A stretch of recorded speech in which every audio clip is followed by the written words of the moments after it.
एहसान, मैं आपको सिर्फ एक चीज़ बताऊं, आप लोग ये जो कह रहे हैं ना कि जी हुकूमत अब अपोजिशन बहुत स्ट्रांग हो रही है और हम लोग अब गवर्नमेंट को कॉर्नर कर लेंगे, आपने बिल्कुल कंवल की बात सुनी। They are ready for you all. वो कहते हैं आप लोग जितने मर्जी तैयार हो जाएं, हम लोगों को अभी आप नहीं कर सकेंगे और अभी सिर्फ हमें डिलीवर आते हुए रियल मानी में जमहूरियत को आए सिर्फ 21 महीने हुए हैं, सो आप इसको डिरेल करने की कोशिश ना करें। जी देखिए, हम तो ज्यादा कोशिश नहीं कर रहे डिरेल करने की, हम तो चाहते हैं कि इनको पूरा मौका मिले, ये अपनी परफॉर्मेंस दिखाएं। लेकिन बदकिस्मती से जब परफॉर्मेंस नहीं होती तो इस तरह के इश्यूज अराइज हो जाते हैं और इनके अपने एमएनएस जो हैं वो फट पड़े हैं फ्लोर ऑफ द असेंबली पे, उनको ये बोलने भी नहीं देते, उनका माइक भी ये नहीं खोलते। और फवाद चौधरी साहब ने तो क्लियर कट कहा कि निज़ाम हमारे से नहीं चल रहा और टीम बनाना जो है वो लीडर का काम है, लेकिन टीम जो है वो बनी नहीं और बड़े जो लीडरान हैं उनकी आपस में लड़ाई है, यहाँ तक कि वजीर खजाना को असद उमर को निकाला गया और एक कंस्पिरेसी के तहत निकाला गया और अगला बंदा आया। और ये देखें, ये सारा कुछ जो ये उन्होंने बयान किया, हाँ। ये असल में एक्सप्लेनेशन है इनकी परफॉर्मेंस की। ठीक है, जो परफॉर्मेंस है हाँ। वो साबित हो गया इस चीज से कि ये इनकी टीम ही नहीं सेट हुई, आज भी नहीं सेट हुई, अभी भी एक स्ट्रगल चल रहा है। और यही नतीजा है कि इनका किसी इशू के ऊपर आप बात कर लें, अनएम्प्लॉयमेंट के ऊपर आप बात कर लें, पॉवर्टी लाइन के ऊपर, लोकस के ऊपर, टिड्डी दिल के ऊपर, जब शिप डूब रहा होता है हाँ। तो लोग छलांगे मारते हैं और नारे मारते हैं। तो वो तो कह रहे हैं कि हम बेहतर से बेहतर टीम ला रहे हैं, आप लोग क्रिटिसिज्म कर रहे हैं, वो कह रहे हैं कि जी जो डिलीवर नहीं कर रहा हम उससे बेहतर लेकर आ रहे हैं। सो इसमें रीशफलिंग ऑफ टीम में क्या प्रॉब्लम हो सकती है? नहीं, एक और सवाल पूछ लें। जी कंवल बताएं। चौधरी की बातों को अगर ये इतना सीरियस लेते हैं तो जो उन्होंने इनके बारे में कहा कि उसको भी उसी तरह इंडोर्स। एहसान, वैसे ये बहुत इंपॉर्टेंट बात है कंवल की, वो लोग सीरियस नहीं ले रहे, आप लोग वैसे जरूरत से ज्यादा ठहरे। मुझे जरा सलमान आबिद का इस पे बड़ा क्रिटिकल एनालिसिस होगा। सलमान साहब, एक तो ये जो सारी कहानी शुरू हुई है ना फवाद चौधरी साहब की, जो इन्होंने वो इंटरव्यू दिया था उसके बाद से शुरू हुई है। जी मैं आ रहा हूं एहसान, आपके पास मैं आपके पास 1 मिनट। एहसान, मुझे एक चीज़ बताएं, थोड़ी सी हम फॉरवर्ड चलते हैं।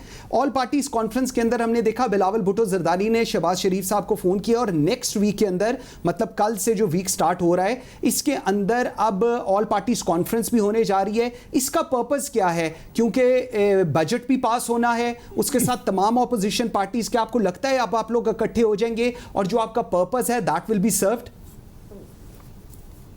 का पर्पज़ एग्जैक्टली यही है कि 25 रुपए जो है पेट्रोल के बढ़ा दिए गए और ना ओगरा से जो है वो इजाजत ली गई। फाइनेंस डिवीजन जो है वो ministry middle of the month में 26 को नोटिफिकेशन इशू कर देती है। 16 से 30 अरब का छिक्का लगा ओएमसीज का, 80% ये टैक्स ले रहे हैं। इसके ऊपर 55 रुपीज का कॉस्ट कर रहा है पेट्रोल, 45 रुपए टैक्स ले रहे हैं। ठीक है, यानी कि अनप्रेसिडेंटेड।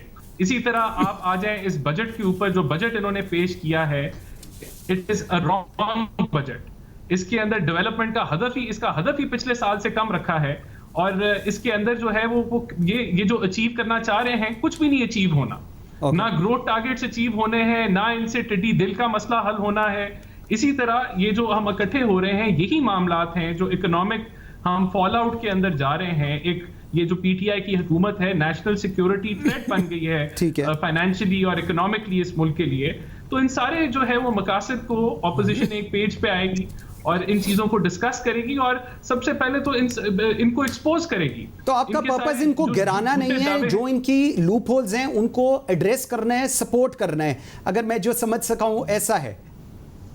बिल्कुल। देखिए ये अभी जिस तरीके से हम लोग इनको टोटली एक्सपोज करेंगे, इन पे प्रेशर डालेंगे, इनको हम लोग हाईलाइट करेंगे इनके फ्लॉज को। लेकिन यहाँ इन्होंने बहुत सारी बातें की, अगर मुझे रिस्पॉन्ड कर लेते हैं तो ये जो पेट्रोल का जो ये टैक्स है ना 80%, ये गरीबों को टैक्स लगाया है इन्होंने 44.5 जी 44 रुपए। 80% सर जो लेवी और टैक्स को जब आप मिला लें तो 45 रुपीज बनते हैं। बिल्कुल बनते हैं। 45 रुपीज तो लेवी एंड टैक्स। और ये मैं आपको इसका मैं आपको जवाब कवल में आ रहा हूं आपके पास, सिर्फ 2 मिनट दीजिएगा। सिर्फ मुझे ये पॉइंट खत्म कर लेने, मैं आपको इसकी कहानी बताता हूँ। कहानी ये है, इसकी कहानी ये है, सुन लें, मैं आ रहे हैं जी, अभी मैं बता रहा हूँ।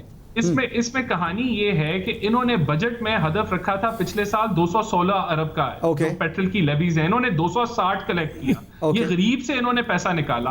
और आप हैरान हो जाएंगे कि इस बजट के अंदर इन्होंने 460 अरब का हदफ रखा है। इसका मतलब है कि ये ठीक है। टैक्स और लेवीज को बढ़ा के ही कंटिन्यूसली चलेंगे पूरा साल, और ये गरीबों के ऊपर टैक्स लगाया। और ये भी बहुत बड़ा स्कैंडल निकलेगा कि जब तेल सस्ता था तो मिला नहीं, और जब महंगा हो गया तो छक्का लगा दिया, 30 अरब का इन्होंने लेके दे दिया। फिर ये माफिया Noted. रोएंगे ठीक कि है। माफिया ने कर दिया, लेकिन इनके कंट्रोल में, मैं आपको बता दूं, कुछ नहीं है। इनके left कंट्रोल में right कुछ नहीं माफिया है। बैठे ओके, हुए हैं, ओके। ये अपने इर्द गिर्द देखें। ठीक है।